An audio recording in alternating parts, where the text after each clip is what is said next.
Ngayong tapos na ang holiday season, bitbit pa rin ng ating mga kababayan ang pag-asa. Tunghayan natin ang iba't ibang estado ng pag-asa at pagsisikap sa report ng aming kasamang si Ara Perez.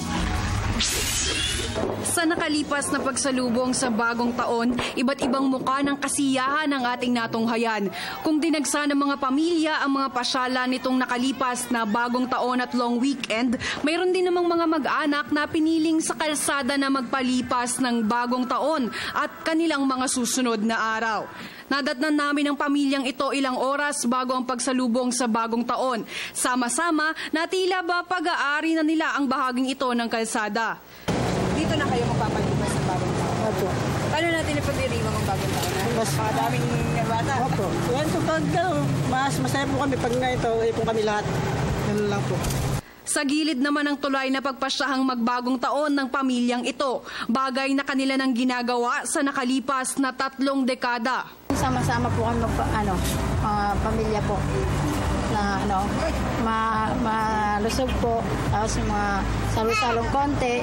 Bagaman hanga sa tatag ng loob, naalarma si Fidel Chua, dating direktor ng Ospital ng Maynila, sa panganib na dulot ng mga kalat na naiiwan sa kalsada pagkatapos ng bagong taon, lalo na para sa maraming street dwellers sa mga pangunahing syudad ng Metro Manila. Actually, meron naman tayong batas dyan sa mga nabubulok at hindi nabubulok yun disiplina lang ng bawat bahay yun Kaso ang nangyayari sa atin, ang nangyayari, basta dyan basurera, bahala ng basurera magtapon Paano ba dapat? Segregation pa rin. Dagdag pa ni Chua, isang hamon din ang pagsugpo sa epekto ng paputok sa hangin na maaaring magpalala sa umiiral na epekto naman ng global warming at climate change. Kaugnay niyan, ipinahayag ng Department of Environment and Natural Resources na mas mababa ang naitalang level ng air pollution sa pagsalubong sa 2016 kumpara sa pagsalubong sa 2015. Mula sa 2,000 micrograms per cubic meter ng airborne particulate matter noong bagong taon 2015, nasa 872 micrograms lamang ang naitala nitong bagong taon 2016.